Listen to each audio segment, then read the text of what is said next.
again to the webinar focusing on the economic benefits of cycling, in which we convene speakers from ITDP, research and academia to talk about how evaluation tools and empirical data on benefits from investing in cycling infrastructure can be used.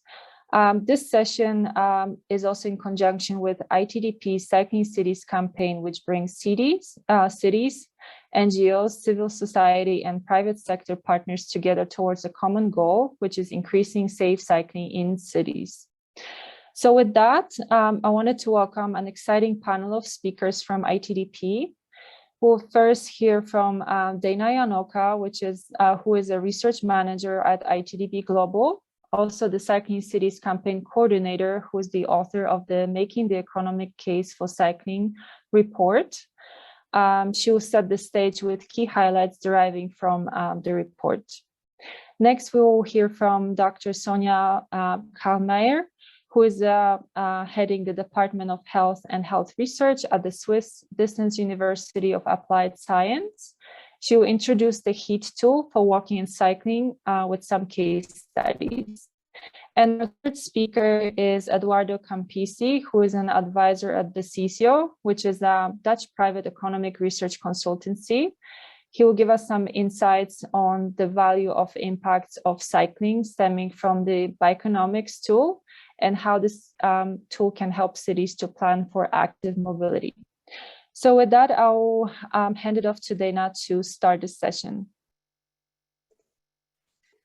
Great, thanks so much, Ivona, and thanks everyone for joining the webinar today. It's great to see so many people from so many different places. So I'm going to go ahead and share my screen.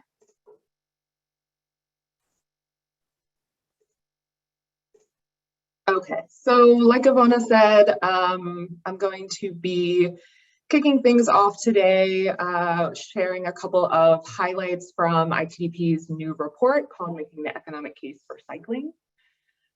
So jumping right in, we know that cycling does have significant economic benefits. It's affordable, it's easy to scale, and investments in cycle infrastructure can also help to create jobs and generate other economic opportunities. So in the first part of the report, we look at these two related but sort of distinct types of benefits. The first being benefits that result from an increase in bicycle trips and replacing vehicle trips with bicycle trips. And then the second being economic opportunities and sort of the potential for new industries that come as a result of a higher demand for bicycles. And I'll explain more about sort of both of these groups in the next couple of slides. Okay, so investing in cycle lanes really helps enable more trips to be made by bicycle. And that means that people can start to rely less on vehicles. So reducing car trips and avoiding car ownership altogether can really help to reduce individuals and households spending on transportation. So we found that cycling is actually 6 times cheaper than driving per 100 kilometers traveled. And we also found some evidence that shows that average spending on transportation can be up to twice as high in lower density car-centric neighborhoods compared to walkable and bikeable neighborhoods. We also took a look at the impact of cycle infrastructure on home prices, and some studies show that homeowners actually see cycle infrastructure that's located nearby their homes as an amenity, and they're willing to pay for that amenity in the form of higher home prices. And those higher home prices can mean more revenue from property taxes for cities. And that's especially beneficial in places where property tax revenue can help to support public services like public education or other types of infrastructure. We also looked into the impact of sort of cycle friendliness and access to commercial areas by foot and by bicycle. And we found that pedestrians and cyclists do spend more money per month at local businesses, especially at food service businesses compared to drivers. And commercial areas that are safe and comfortable to reach by bicycle do see higher retail sales compared to when those same businesses were primarily accessible by car. So of course, those higher retail sales are good for the businesses, but it can also mean generating more sales tax revenue, which can support city services like public transit. So we found that a dramatic increase in cycling worldwide could save up to $24 trillion cumulatively through 2050. A large share of those savings comes from reduced healthcare costs, which I think we'll hear more from Sonia's presentation about that. There's some really big numbers that come from avoiding things like premature death as a result of inactivity and road deaths. But other cost savings, of course, come from spending less unproductive time stuck in traffic congestion, cost savings from fewer greenhouse gas emissions, and also saving money from having to build and maintain less infrastructure to support vehicle travel. So for this last point, we're talking about vehicle infrastructure like parking garages, service parking lots. These have, of course, construction and maintenance costs and can total up to about $1.5 billion per 1,000 passenger kilometers traveled globally. But they also pose societal costs like sprawl, which you don't get from cycle infrastructure. So moving on to sort of that second set of benefits, which come from an increase in demand for bicycles. And this can support a growth in bicycle supportive industries. And we took a look at some of these different industries in the report. I think one of the more interesting examples that we found is in bicycle tourism, which is actually growing in popularity around the world, but particularly in Europe. Europe has a network of regional and sort of national level cycle lanes called Eurovelo. And these all connect to each other and have really enabled the cycle tourism industry to grow pretty significantly in recent years. The cycle tourism sector in Europe is worth 44 billion euros per year, which is quite impressive. And that's actually 16% larger than the European cruise sector as sort of a reference point there. Looking at some of these other industries, there's still a lot of continued interest and investment from the private sector in bike share and other types of shared micromobility programs. We look into a little bit the types of positions in city agencies and other like operating companies and equipment supplier companies that micromobility has initiated. We also take a look at how cycle infrastructure can help to expand viability for bicycle-supported goods delivery in cities, especially using e-bikes and cargo bikes. There have been some pilot projects in Croatia and Italy, in the United States, and a couple of other locations that have found that e-bikes are actually more efficient and cost-effective for urban deliveries compared to traditional vans.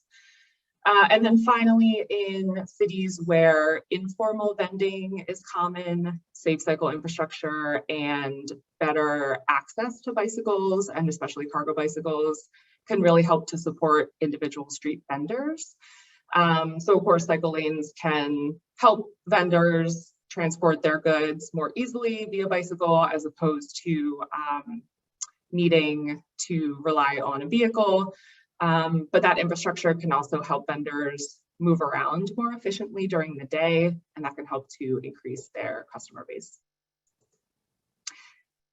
Looking at job creation more specifically, we found some estimates from the US that suggest that for every $1 million invested in cycle infrastructure projects, that can create up to about 34 jobs, compared to about 8 jobs created with the same level of investment in road infrastructure projects.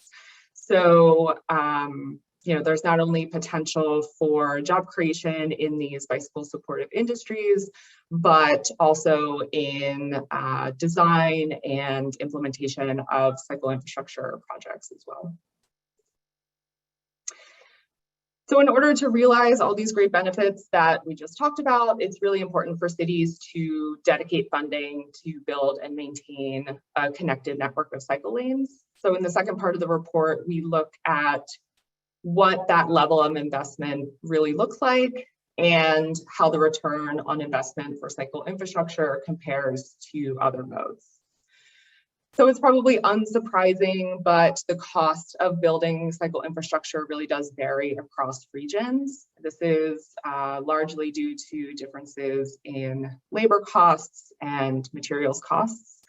But across the board, cycle lane projects are much more affordable compared to building metro or BRT infrastructure, and they're much less expensive than building roads for cars.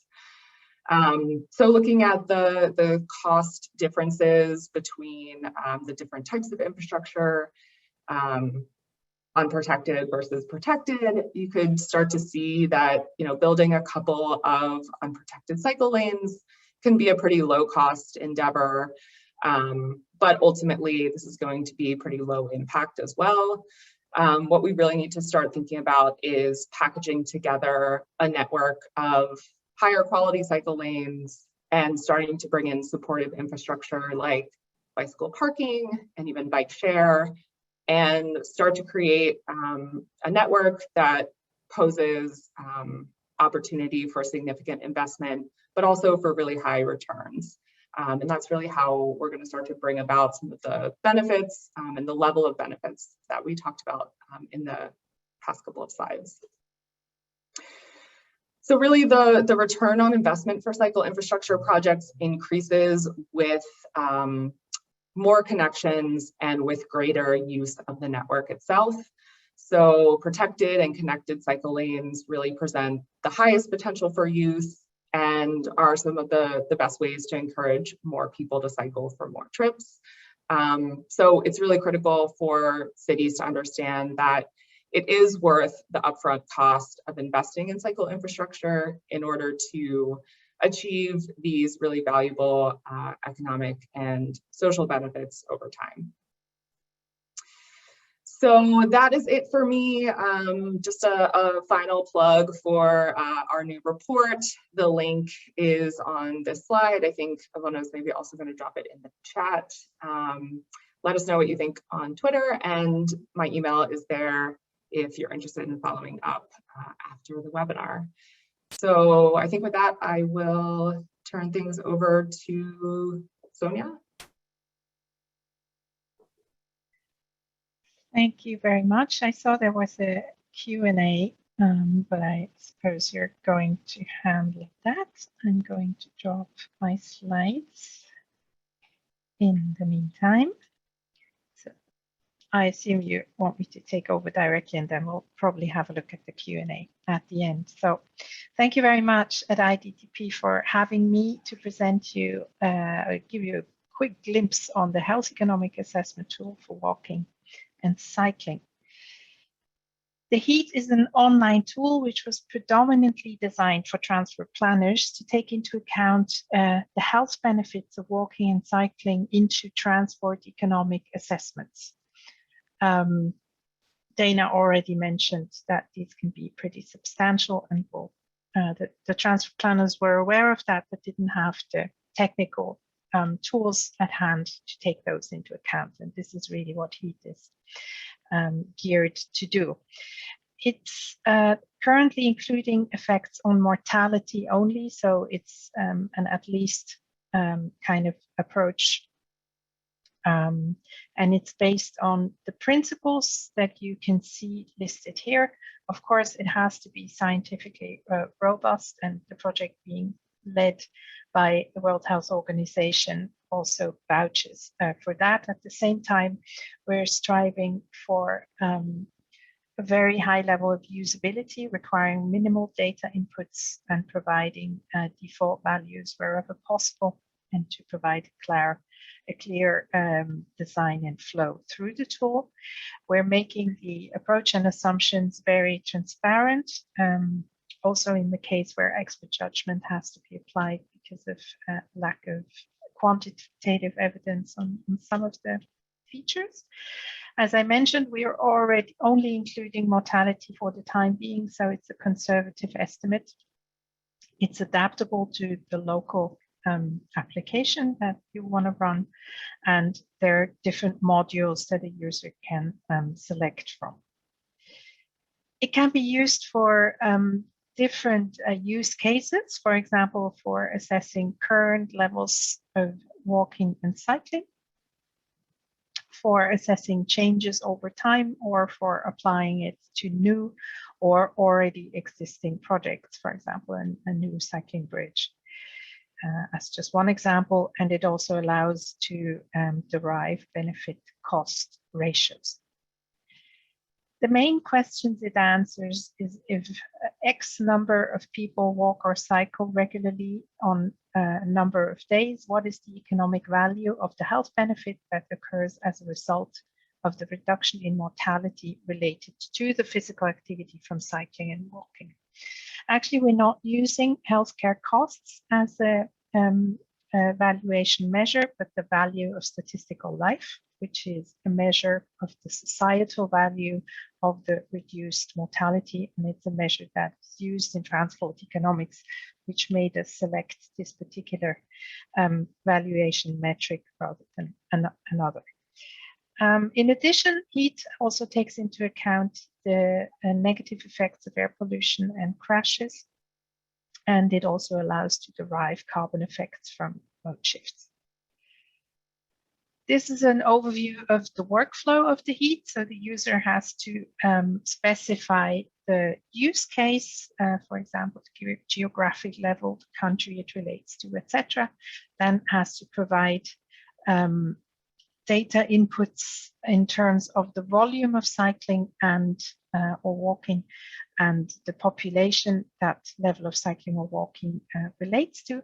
Then the data inputs can be adjusted, and then the tool does its work in calculating one or all of the modules that I've mentioned before, and then at the end to economically quantify and carry out a monetization of the results. And if nothing else is available, then only two input values are needed, namely the volume of cycling or walking and the number of the population that pertains to. The heat has originally been developed for the European region, but it's now also globally applicable, and you can see that it's been used quite widely and also expanded its application throughout the world over the last couple of years. And there are at least 30 scientific publications using the heat, which was not our main intention, as I said earlier, but underlines the scientific credibility of the tool, which of course is a very good thing for us to see that it stands up to scientific scrutiny.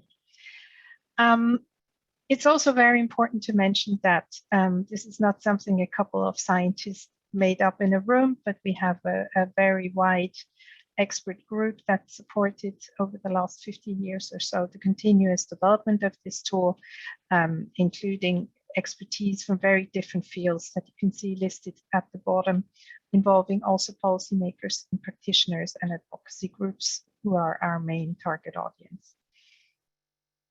Now I'm going to present three brief examples just to give you a glimpse of idea of what kinds of uses that the tool can be used for.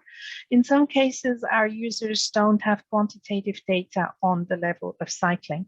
So it can be used just for a scenario what if kind of examples such as what if the adult population in Prague cycled 10 minutes more per day? And if you run that input through the tool, it comes up that 16 premature deaths overall across this population are prevented per year. And default assessment period of 10 years is applied unless you change that, but in this case, that would be 161 premature deaths prevented.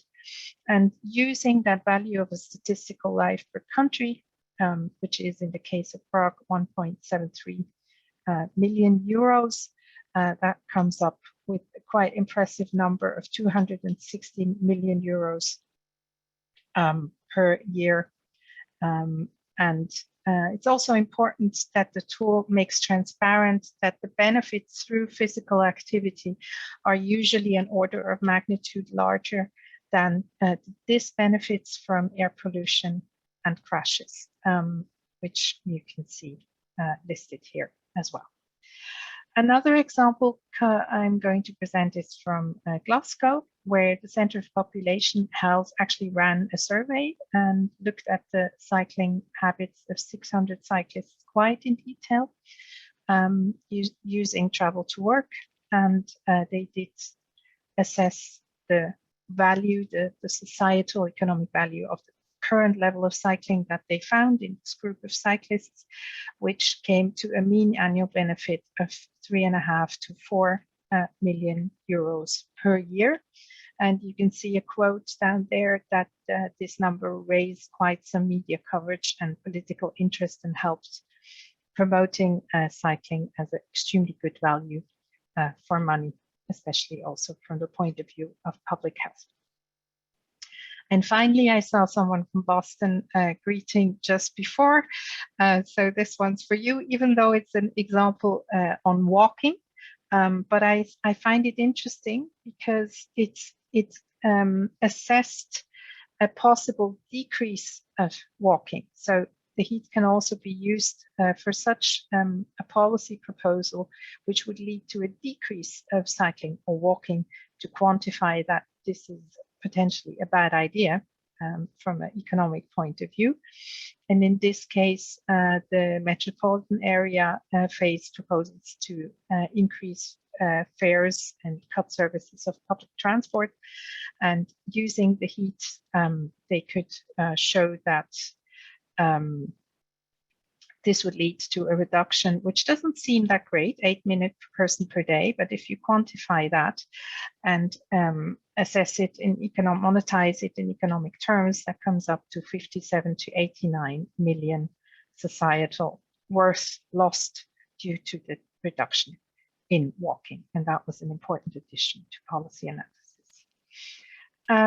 So what we're really striving for in the heat, there's a lot of underlying complexity, but we try to make it as usable and simple as possible, and following Brancusi saying that simplicity is a complexity resolved. If any of you is interested to know more, we will share my email address, or you can also find me by Googling, and you can find more information on the heat under this link here. Thank you very much. Great, thank you so much, Sonia. And I'll cue in Eduardo to talk to us about bioeconomics. Yeah, thanks, Ivona. Good morning, everyone. I'll show really fast my screen and after start my presentation. Let me, Ivona, if you can see my screen. I can, yes. Okay, perfect. Okay, good morning, everyone. I'm Eduardo Campisi from the CISO, and today I'm gonna present bioeconomics and its potentialities. First of all, we are struggling in promoting cycling, and that's true in Italy, but it's true almost everywhere. There's a situation in Italy in which still more than 50% of the trips shorter than 10 kilometers are done by car. At the same time, we can see that if we look at the trip between 2 and 10 kilometers, even walking is more common than cycling. And the reason why we have this situation is that most of the people perceive cycling infrastructures as really expensive. Here we have two examples of cycling infrastructure. On the left side, we have the cost of building a new cycle path per kilometer, the average cost. So it's 250,000 euro per kilometer. On the right side, we have another example. So the average cost of building a new bike parking infrastructure. So the cost there is 2,400 euros per bike. And this bad perception on cycling infrastructure cost is why mainly in public administration is always a bit not brave in promoting cycling infrastructure in the territories. Here we can see the map of cycle path in Europe, and we can see the situation, how's the situation in Italy, and especially in Southern Europe compared to Northern Europe. And mainly that is why we have the situation. Mainly, most of the people don't know the socioeconomic value of cycling. And first of all, we underestimate the benefits of cycling, because most of the time we connect cycling only with pollution and climate change relief. Of course, environmental benefits are part of the benefits, but cycling is also connected with other aspects concerning, for example, congestion, health and life expectancy improve, and working productivity increase, and other aspects. Moreover, environmental and climate change benefits are only part of the benefits because they represent only around 1/5 of the total potential benefits of cycling. So that's the measure of environmental and climate change benefits compared to all the other aspects. Secondly, we overestimate the cost of cycling. Here I took two examples of car infrastructure cost. On the left side, we have the price of building a new road, the average cost of building a new road from the scratch, so 2 to 3 million per kilometer. On the right side, we have the same example for parking. So it's gonna cost like building a new car facilities per spot, so 23,000 euros.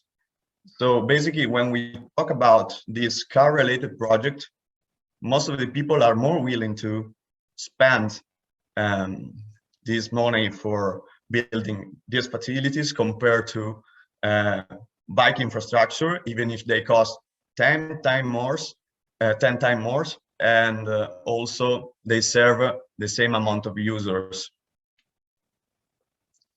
Unfortunately, underestimating benefits and overestimating costs of cycling are only part of the issues in promoting cycling. In fact, in this kind of project, we find difficulties in finding from the social government, and this kind of project require diversified skills that are hard to find.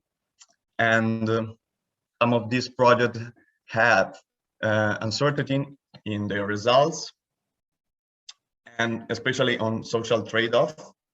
All these aspects together could lead to issues of social approval from people and from public administration.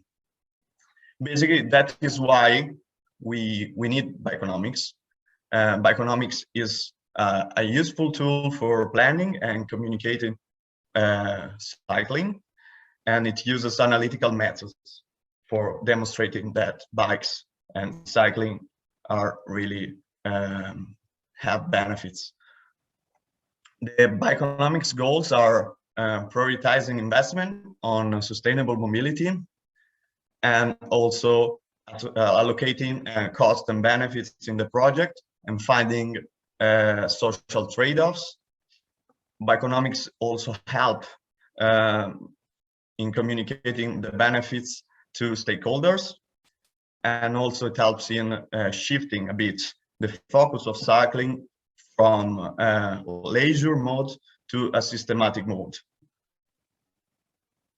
In the last part, I will show you two examples of bioeconomics case. The first one is a cost-benefit analysis we made in Lima, Peru. The goal here was evaluating the long-term positive increase of cycling in the city, and the result was that for every solace invested in this project, one solace is around 0.25 cents, around that. So for every solace invested in that project, the cycle plan could have 19 solace of social benefits, so 19 times more. The second example I will show you is basically an impact assessment analysis in ABANO TERME. ABANO TERME is a small medium town in the North Italy. The goal here was evaluating the impact of an increase of cycle tourism on GDP, VAT, and number of jobs created. The result here is that an increase of bike tourism could have 20 million euro per year of impact. And we also saw how these 20 million were shared through sectors, through different sectors. And this analysis is really important because most of the people think that cycle tourism has an impact only on hotel and restaurant, for example. But we can see that cycle tourism has an impact also on other sectors that are really important, for example, a local economy. In this presentation, basically, I showed you why we're struggling on cycling, on promoting cycling, and basically because we don't know the socioeconomic value of cycling at all. Most of the people don't know that, and why we need bioeconomics as a tool to solve these issues. And finally, I showed you two different cases of bioeconomics. One for a cost-benefit analysis of a cycle plan, and the second one was an impact assessment for a cycle tourism project in Italy. And finally, we can even say that me presenting bioeconomics today could be seen also a bioeconomics tool itself, because I'm showing you a bit like how bioeconomics works. Thank you all for listening, and I'll be available for questions if they are.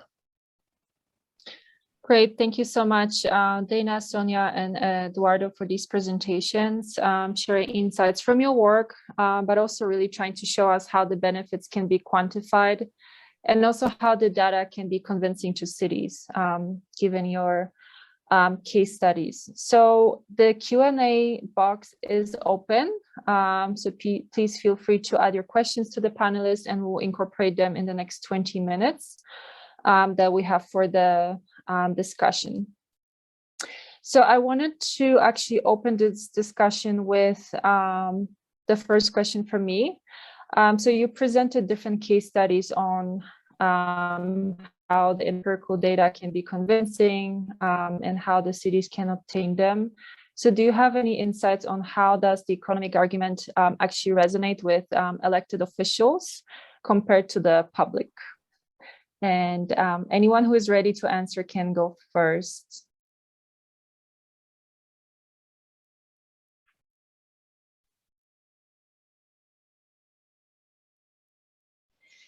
Maybe I can start off. In our experience, the economic argument is unfortunately only one amongst other arguments in the political discourse. It can be very effective because, yeah, if it's scientifically robust, it's a hard fact that people can point to. But unfortunately, it usually isn't the only argument and not always the winning one. So HEAT usually is addressing policymakers rather than the general public. So I can't really say much about that. But for the policymakers, I'd say it can be an important argument, but we have to be aware that there are usually other arguments as well.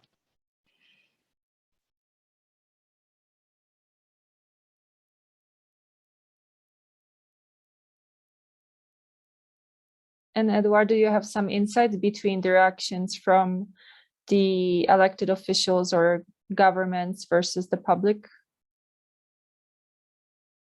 Yeah, I mean, I think as Sonia said, there is no only one way to, go through it.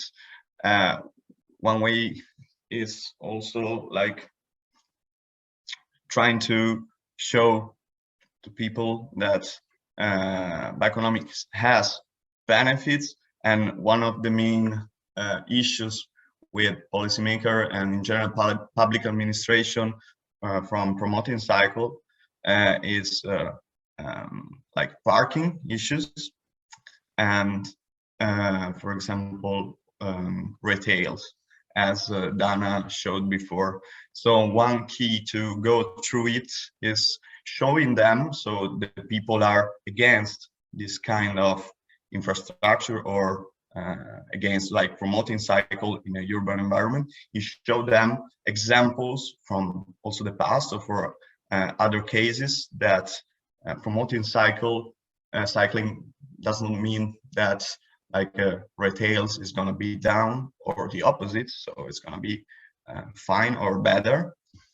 For example, we have a good example also in Italy, in Milan. We had like many streets that they were used to be full of cars, and they were shopping like suburbs and closing the streets, demonstrating that, for example, now the retail is thriving because people, they go there, they spend more, they stay more like in the shops because they're not hiring or they are not worried about their car outside. So I think one way is to show retailers that promoting cycling is worthy also for them. And for parking side, I think like showing that parking is not only a right to people, but it's a cost opportunity for the city. Because, for example, showing that using in another way this space for, I don't know, promoting other initiative or services could be better than, for example, providing like a spot for my car. So pushing on that could be also like one way to I don't know, avoid people against like I guess your project of cycling or whatever. Great, and now switching the gears to talk about contextuality and applying this research in other regions. So Robin Chase is asking if you think that the economic benefits and other benefits like social benefits, health benefits, or environmental benefits vary widely by country, and can these approaches be used in the respective countries? I can maybe start off with a quick reaction. Thanks, Robin, for this very important question. There's underlying science that physical activity reduces mortality, which is true for every human being, basically. So that doesn't change by country, but the mortality rate, which is something that the heat has built in, can be very different from country to country. Also, the value of statistical life is very different from country to country, the air pollution levels, etc., and other values as well. So that's the beauty of the heat, that it allows to specify your local case by using the local values as much as possible. But some of the arguments are true and holding true throughout the world.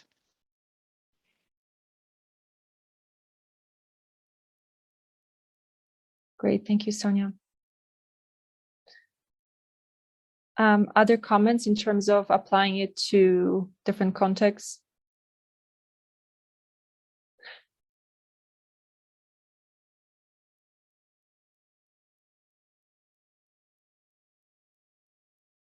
I guess looking at the CCO web, there was actually a short video describing very briefly and kind of in high level how cities actually can follow methodology by, listing different benefits and then converting them to the economic benefits. Can you talk a little bit about that, Eduardo?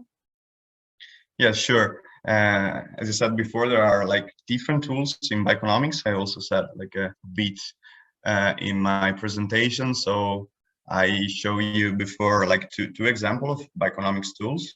The first one was cost-benefit analysis, and the second was an impact assessment analysis. And why is that? Basically, we have different tools of bioeconomics, and depending on the focus on the goal of the project itself or the project of the public administration.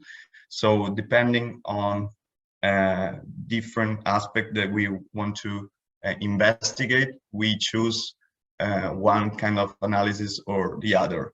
I will show a bit like the image that Ivona was saying before, just to give you an idea of was.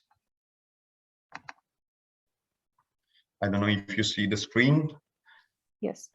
So basically, depending on the goal, as I said before, we can have a financial analysis or business case analysis, in which if the public administration is interested in financial effects only, we can use this tool to analyze basically revenues or costs or incentives that are in this project, in a particular project.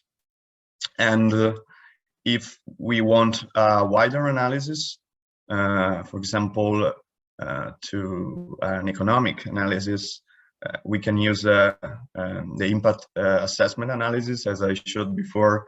So every euro spent in the project, what is the revenue from an economic point of view for the local economy? So we're gonna investigate all the transaction in this economy due to the project. And the last one is the cost-benefit analysis. That is the widest for all the facts that in which I mean, he evaluates all the different aspects of the project from an economic point of view, but also from a socio-economic point of view.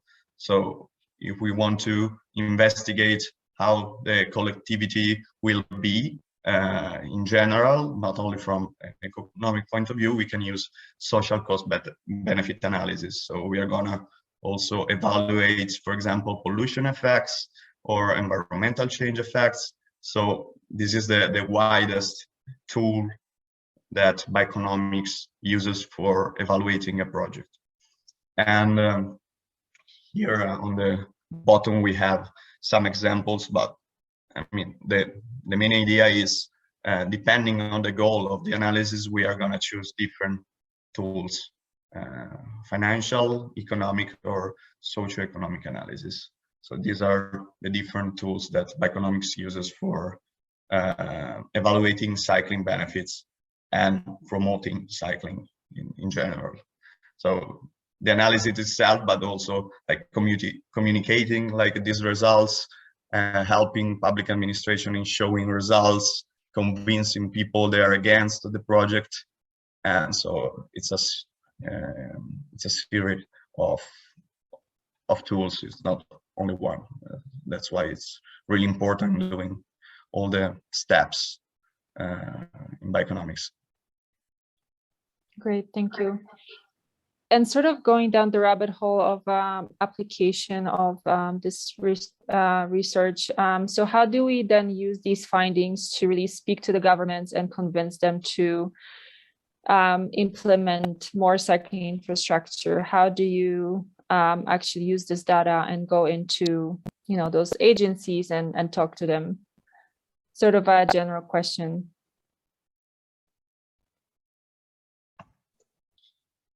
Yeah, I mean, like Sonia, go. Sorry. Go. No problem. Sorry, I also typed in an answer to that question, but I'm not sure that people can see it. I think it's always important to understand where the people stand that you're talking to find the right level of discourse in a way. So just banging your case will probably not be the most effective way. So very often, if governments are not interested in promoting cycling as a healthy mode of transport or a sustainable mode of transport, their problems will be in the area of congestion or air pollution. So it's usually much more effective to try and help them to solve their problems. So speaking about how cycling can be a part of solving their congestion problem, for example, in moving away very short trips, that's also often an effective argument. Try to find out how many car trips are short. In the European setting, for example, 10% of car trips are not longer than 1 kilometer. So that's very amenable to cycling and walking, and about 30% are less than 3 kilometers. And that might be true in other parts of the world too. So try to understand where they stand and how you can help them solve their problem, rather than telling them they're a bad guy because they're not interested in promoting healthy transport in a way. So change the story. Yeah, I would just follow up on that point. I think like tailoring the message is really important. And so one of the things that we tried to do in the report is quantifying some of the direct benefits to the city. So I talked about like potential increases in sales tax as a result of higher retail sales from businesses that are more accessible via biking and walking, or potential like property tax revenue increases as a result of higher home prices. So those are like really kind of accessible like increases in revenue to the city that they can then you know, look at their budgets and see what, you know, how that actually benefits them. Whereas if you're trying to make the case to the public and kind of expanding public support for cycling, you might focus instead on like cost savings for individuals. You know, it's cheaper to use a bicycle than it is to own and operate a car. So I mean, that was essentially what Sonia was saying, but I think really like tailoring that message and understanding what the goals of the audience that you're talking to are is really important. Yeah, also. Go ahead. Yeah, I mean, one way I think like, for example, one example that I have in mind is also, for example, one of the strong opposers to cycling are car lovers, for example. They are not flexible at all in switching. And in one way, we can say that promoting cycling, the way in which we promote cycling is not like applying people to switch the mode for all the people going by bike or going walking, because it would be impossible. But showing to car lovers that, for example, our aim is not like convincing them to take, I don't know, bike or other active modes, but saying that our goal is switching the people that are using the car for short trips, as Sonia said before, and Dina. So in one way, we are helping them in having better condition, because they don't find in their trip people that are using car for 1 kilometer, 10 kilometer. So in one way, showing them that promoting cycling is not a way to go against them and saying and they have to use bike, for example, but we are helping them in having a better condition of traffic, for example, or better environmental or pollution. So it's one way to go against like car lovers in one way, and saying that we're helping you in a bit promoting cycling. Thank you. And Marilo here is asking how we can actually incorporate grassroots organizers, grassroots movements, and cycle activism into increasing and promoting social and economic benefits from cycling, and how can we get to support them to do that? I think having specific data points that are easy to understand can be really helpful, especially ones that are contextual to their city, where it's really easy to understand like the cost benefit. I think that's also really helpful. I think Eduardo was saying before about like having data to show to businesses, to show potential sales growth due to like better access by bicycle as opposed to car. Like having that really specific data that's easy to understand, and can help to galvanize activists around like a common like platform, whether that's like the economic argument or social or environmental, but having that data I think is really important.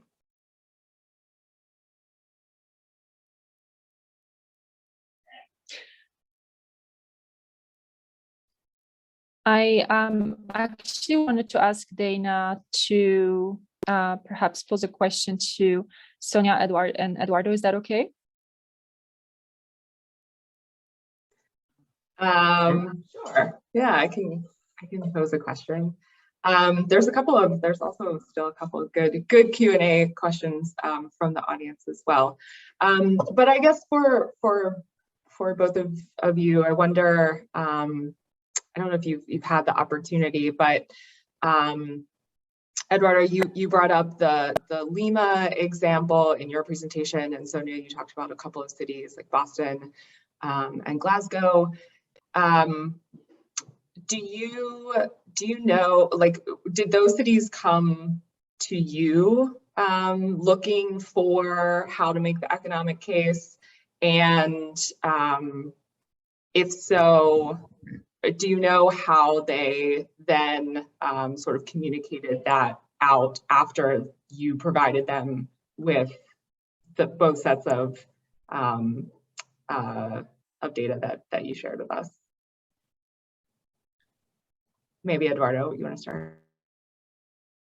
Yeah, okay, fine. I mean, I didn't follow personally the LIMA project, but I can tell you that generally speaking, when like the public administration or cities ask us about like a cost benefit analysis, for example, and other bioeconomics tools, they don't know very well how to use this tool, and they don't know very well how to communicate it. Cycling sometimes are not brave enough in showing or I mean trying to make clear what they want, because they're scared about like people or opposers. So one of the solution could be also like guiding them through this, so helping them in knowing what are we doing and why we do that, and give them support in showing what they are trying to propose a bit.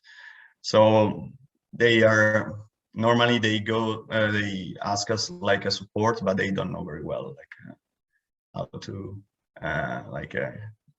guide this process. So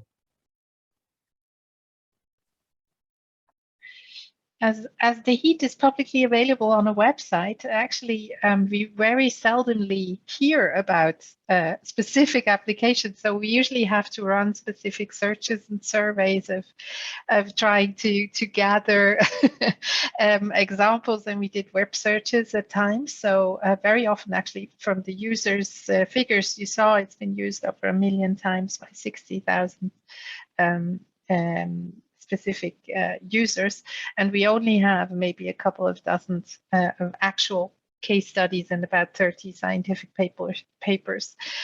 So actually we don't know that much about its use, which is a pity. So if any of you is using it, please tell us about it and tell us your story on how it worked.